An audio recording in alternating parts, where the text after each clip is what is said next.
It's Brian Preston, the money guy. Let's just go ahead and acknowledge that it's coming. That's right. There is going to, and this is why you have to be careful listening to the talking pundits who are always predicting the bear markets, because they eventually are right. They will be right at some point. But so I want to give you some perspective on this before we bring in, my favorite punching bag, which is the financial media.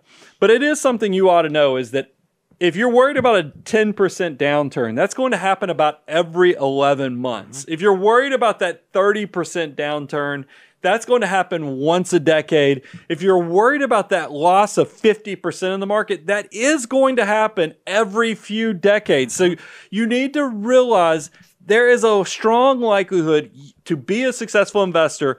You're going to have to acknowledge it's coming. You need to be prepared, and you need to go ahead and start making those right decisions to make sure that you still survive and have success through whatever volatility comes your way. But here's the thing. We know it's coming, but no one knows when. And anyone who tells you that they do know when, I would get very, very nervous. Because if we look at just the financial media in general, we pulled some headlines from 2009 at the end of the Great Recession all the way through 2021 present day. And what you can see is each of these headlines, like the risk of a double-dip recession is rising. And now here comes the recession of 2011. How about why soaring assets and low unemployment mean it's time to start worrying? Or 6 signs we're closer to the next recession than you think. Or Wall Street thinks a double-dip recession is more likely than a V-shaped recovery. That was in 2021. And yet you can see overlaid in the background is the S&P 500. It is that steady walk up the mountain. Yeah, there are some bumps on the road and there are some downers, but nobody knows when it's coming. And here we've come through the last 10, almost 11 years now of fantastic market performance. And yet every single step of the way, somebody out there was suggesting, oh, you better be nervous. The next one is coming.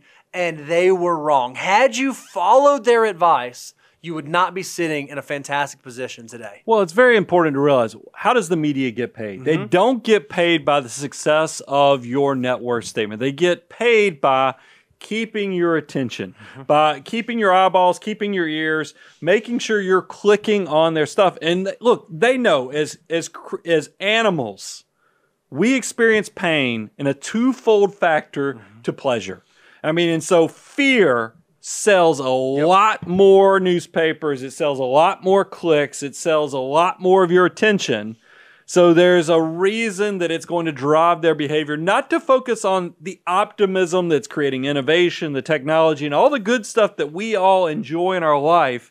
They're going to have you keyed in on all the divisive, scary stuff because it's very self-serving in the long term to their business model. So know that, and that will help you out tremendously. And so our opinion is that when it comes to your portfolio, when it comes to your wealth building, you would be much better served not trying to figure out, how do I avoid the next downturn? How do I not experience it? How do I not participate in it? And rather focus on thinking, am I going to be okay going through it? If I know that it's going to rain, do I make sure that I keep an umbrella in my car? I'm not going to carry an umbrella around with me every single day, but I'm going to make sure that should something happen, I am prepared for it. Portfolio design and investing is no different. Don't try to avoid the rainy days.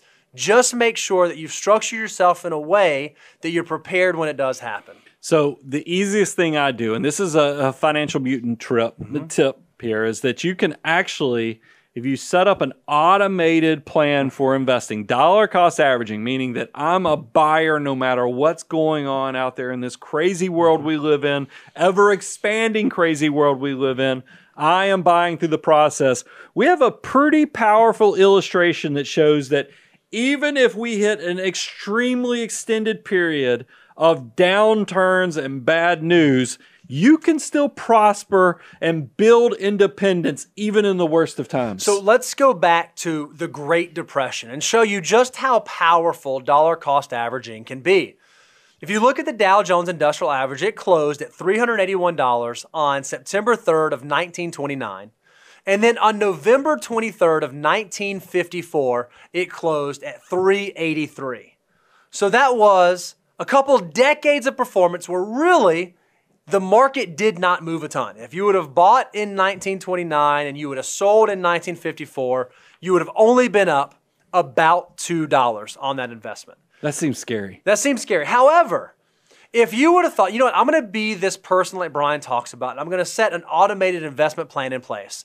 And I'm just going to invest $10,000 every year, beginning in September of 1929, all the way through the end of 1954. So over that, 25, 26 years, I'm going to do $10,000 a year each year. What you would find is that if you just allowed that money to work, you just allowed your army of dollar bills to keep working for you, that at the end of this 25-year period, that $260,000 initial investment would have compounded to $1.5 million, or an 11.7% annual rate of return through the Great Depression. So this is the perfect illustration. People, if you've been following the Money Guy Show, you know we tell you drive through it. This is the perfect illustration is don't let a negative event side rail your success. We want to give you all the components that could help you create success. We've already showed you dollar cost averaging is one of those powerful tools, but there's more. I want to talk to you about creating a plan. Sure. This is not just one component of investing through the downturn, of driving through it. This goes bigger to your overall financial planning concepts. And the first component that I want you to understand is you need to have budget. If you don't know if times get dark and you're scared about how you're going to pay your bills, you first need to know, what do you need? Yep. What is your bare bones budget to make it through no matter what is happening? You know that number. That is going to serve you very well. And then once you know that number, once you've figured out what that is, that informs the next step, which is making sure that you have adequate, liquid, and available emergency reserves. Should the downturn happen, should something take place and you need to tap into your resources, you have a pot of money sitting there for exactly that purpose and exactly that reason. You cannot know how much of an emergency fund or emergency reserves you should have unless you have actually done the process of doing the budget to figure out what you are actually spending. And then that leads to the third component that really ties this all together, is that you need to know the timing of where you are in your wealth building process and integration with your goals. It is going to be completely different for a 25-year-old who's 30 to 40 years from retirement versus a 60-year-old that is landing the airplane of retirement in the next 5 years. Your goals are completely different. Your asset allocation is completely different. And truthfully, your worldview during downturns should be completely different. I want all my 25 to 35, even 40-year-olds, when we go through the next downturn, I want you to be looking for opportunity. You have decades until you need this money. How is there a way, while everybody else is panicking, to be your mini Warren Buffett self, to say, where can I be greedy while others are fearful? Be a contrarian. If you flip the switch and you're the 60-year-old and you know you're 5 years from retirement, what is your plan? What variables are you taking into account that if we do have the next great recession, you have enough resources to get you through that 3 to 5 year period, just that you know that you don't have to sell at the worst time, and all of your principal and all your investments are going to be aligned with your personal goals and the desire to live off of these funds. But maybe you're sitting out there and say, okay, guys, I hear you. I understand what you're saying, but man, I've been doing the hard work of saving, and my portfolio has just gotten to the place that where the numbers are bigger. Like when I was starting out on my journey, I had $10,000 and I made a 10% mistake. It wasn't going to derail things, but I have $1 million now and I make a 10% mistake. That starts to become painful. That's scary. Or maybe you're someone that says, I'm just so busy. I've got the family stuff going on, and I've got community stuff, and I've got my work stuff, and I'm nervous that maybe some of the things that should not be on the back burner are falling to the back burner as it relates to my personal financial situation. Or maybe just because life happens, things have gotten complicated. Your tax return is more complicated. You've begun to get stuff at work that you haven't had before, like options and incentives and RSUs, and you're just thinking, guys, I want to make sure that I'm prepared, but I don't know what I don't know, and I want to make sure that I have a co-pilot there with me. It might be the time to start thinking about taking your relationship to the next level. You're describing the abundance cycle. Right. This is what we do, is that we want you, when you get to be successful enough, because we planted the seeds of knowledge, you've applied these, you've learned, you've grown your assets.